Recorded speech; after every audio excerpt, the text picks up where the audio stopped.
வணக்கம் நேயர்களே, ஐரோப்பிய செய்திகளின் மதிய நேர செய்திகள். முதலில் தலைப்புச் செய்திகள். ஈரான் போர், ஐரோப்பிய ஒன்றியத்தின் எரிசக்தி பாதுகாப்பு நடவடிக்கைகள். உக்ரைன் போர்க்களத்தில் கில்லர் ரோபோக்கள் களமிறக்கம். கீர் ஸ்டாமரின் ஆட்சியில் பிரித்தானியாவின் நிலை குறித்து கடுமையான விமர்சனம். பிரித்தானியா போரில் பங்கேற்க இளைஞர்கள் தயக்கம், புதிய கருத்து கணிப்பு முடிவு. ஐரோப்பாவின் கோடைக்கால சுற்றுலா, எரிபொருள் இருப்பு குறித்த புதிய மதிப்பீடுகள்.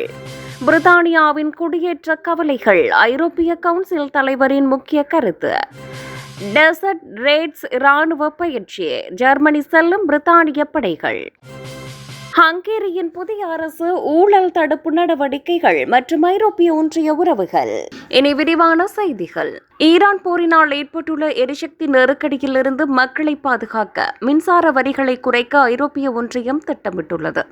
போரினால் அதிகரித்துள்ள எரிசக்தி விலையிலிருந்து குடும்பங்களையும் வணிகங்களையும் காக்கும் வகையில் இந்த வரி சலுகைகள் அறிவிக்கப்பட்டுள்ளன. புதைப்படிவ எரிபொருட்களை சார்ந்திருப்பதை குறைத்து மின்சாரத்தை பயன்படுத்த ஊக்குவிக்கும் வகையில் வரிகள் மாற்றியமைக்கப்பட உள்ளன. உறுப்பு நாடுகள் தங்கள் பகுதிகளில் மின்சார வரிகளை தேவைக்கேற்ப தற்காலிகமாக குறைத்துக் கொள்ள ஐரோப்பிய ஆணையம் அனுமதி வழங்கியுள்ளது. குளிர்காலத்துக்கு தேவையான எரிவாயு இருப்பை முன்கூட்டியே சேமித்து வைப்பதையும் எரிபொருள் விநியோகத்தை உறுதி செய்வதையும் நோக்கமாக கொண்டுள்ளது. இந்த நடவடிக்கைகள் தற்காலிகமானவை மற்றும் இலக்கு வைக்கப்பட்டவை என்றும் இது நீண்டகால அடிப்படையில் தூய்மையான எரிசக்திக்கு மாறுவதற்கான ஒரு முயற்சி எனவும் தெரிவிக்கப்பட்டுள்ளது. உக்ரைன் போர்க்களத்தில் கில்லர் ரோபோக்கள் களமிறக்கம். ரஷ்யாவுடனான போரில் உக்ரைன் தற்போது கில்லர் ரோபோக்கள் எனப்படும் ஆளில்லா தரைவழி வாகனங்களை தீவிரமாக பயன்படுத்தி வருகிறது. வெடிப்பொருட்கள், துப்பாக்கிகள் மற்றும் ஏவுகணைகளை சுமந்து செல்லும் இந்த ரோபோக்கள் மனித வீரர்களுக்கு பதிலாக போர்க்களத்தில் தாக்குதல்களை நடத்துகின்றன. இந்த இயந்திரங்கள் எதிரி நிலைகளை கண்டறிந்து தாக்குவதோடு வீரர்களின் உயிரை பாதுகாப்பதற்கும் போர்க்களத்தில் இழப்புகளை குறைப்பதற்கும் பெரும் உதவியாக உள்ளன. உக்ரைன் ராணுவம் கடந்த மாதத்தில் மட்டும் இத்தகைய ஆயிரக்கணக்கான ரோபோட்டிக் நடவடிக்கைகளை மேற்கொண்டதாக தகவல்கள் கூறுகின்றன. போர்க்களத்தில் மனிதர்களுக்கு பதிலாக இயந்திரங்களை ஈடுபடுத்துவது போரின் போக்கையே மாற்றி வரும் ஒரு நவீன தொழில்நுட்ப புரட்சியாக கருதப்படுகிறது.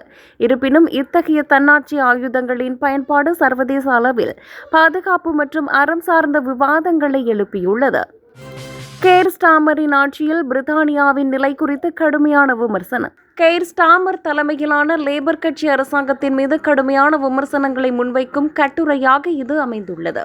பிரித்தானியாவின் தற்போதைய அரசியல் சூழல் மற்றும் குடிவரவு கொள்கைகளை கையாள்வதில் ஸ்டாமர் ஒரு பலவீனமான தலைவராக செயல்படுவதாக குற்றம் சாட்டப்பட்டுள்ளது. அரசாங்கத்தின் இடதுசாரி கொள்கைகள் காரணமாக சமூக பிளவு அதிகரித்து வருவதாகவும் இது இனவரி மற்றும் தீவிரவாத கருத்துக்களுக்கு மறைமுகமாக வழிவகுப்பதாகவும் கட்டுரையாளர் வாதிடுகிறார். அரசாங்கத்தின் இயலாமை காரணமாக பொதுமக்கள் மத்தியில் அதிருப்தி வளர்ந்து வருவது தேசத்தின் சமூக நல்லிணத்திற்கு ஆபத்தானது என்று எச்சரிக்கப்பட்டுள்ளது. பிரித்தானியாவின் தேசிய பாதுகாப்பு மற்றும் பாரம்பரிய விழுமியங்கள் தற்போதைய அரசியல் மாற்றங்களால் அச்சுறுத்தலுக்கு உள்ளாகி உள்ளதாக கவலை தெரிவிக்கப்பட்டுள்ளது. பிரித்தானியா போரில் பங்கேற்க இளைஞர்கள் தயக்கம், புதிய கருத்து கணிப்பு முடிவு. பிரித்தானியாவில் நடத்தப்பட்ட புதிய கருத்து கணிப்பில் அந்நாட்டின் இளைஞர்களில் 50% எந்த சூழலிலும் போரில் பங்கேற்க தயாராக இல்லை என தெரிவித்துள்ளனர். 16 முதல் 29 வயதுக்குட்பட்டவர்களிடம் நடத்தப்பட்ட ஆய்வில் 38% மட்டுமே சில குறிப்பிட்ட நிபந்தனைகளுடன் போரில் பங்கேற்பதற்காக கூறியுள்ளனர்.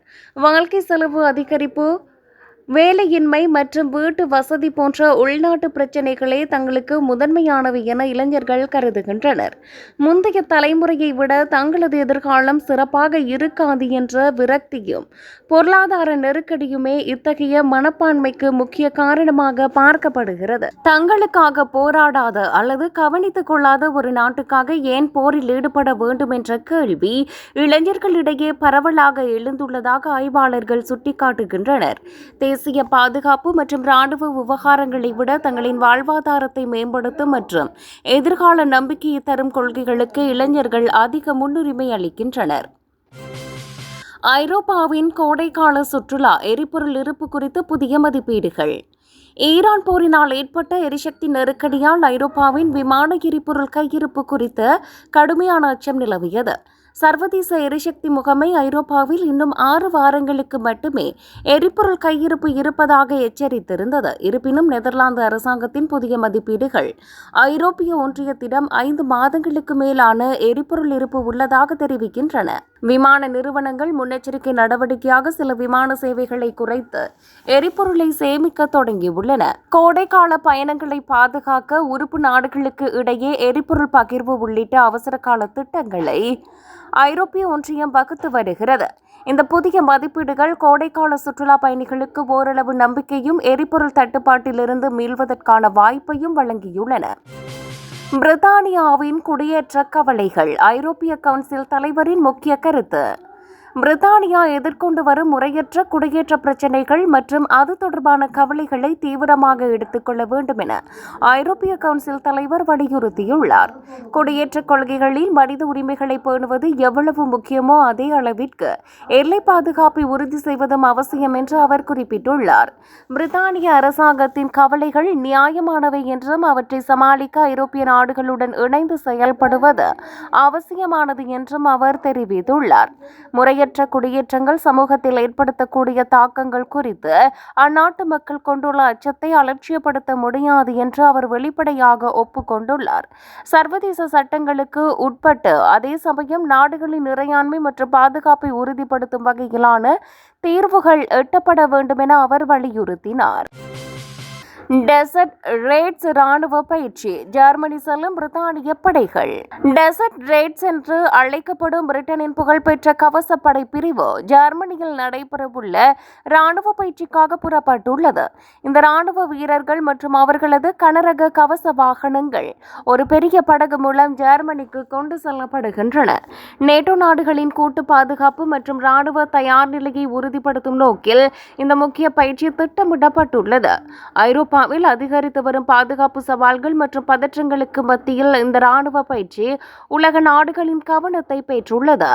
பிரித்தானியாவின் ராணுவத்தின் இந்த நகர்வு நேட்டோ நாடுகளின் ஒற்றுமையையும் எந்தவொரு அச்சுறுத்தலையும் எதிர்கொள்ளும் உறுதியையும் வெளிப்படுத்துவதாக அமைகிறது. பல வாரங்கள் நீடிக்க இருக்கும் இந்த பயிற்சியில் நவீன போர் உத்திகள் மற்றும் சர்வதேச கூட்டு தாக்குதல் முறைகள் குறித்து வீரர்கள் தீவிர பயிற்சி பெறுவார்கள்.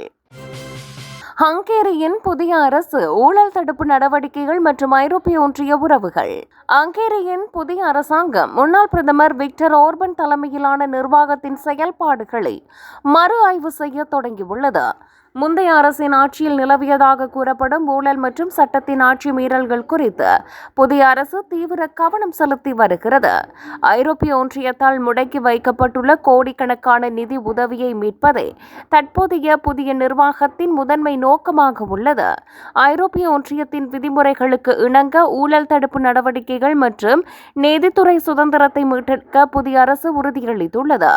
ஓர்பனின் கொள்கைகளால் பாதிக்கப்பட்ட ஐரோப்பிய ஒன்றியத்துடனான உறவை சீரமைக்கவும் ஜனநாயக விழுமியங்களை நிலைநாட்டவும் நடவடிக்கை எடுக்கப்பட்டு வருகிறது.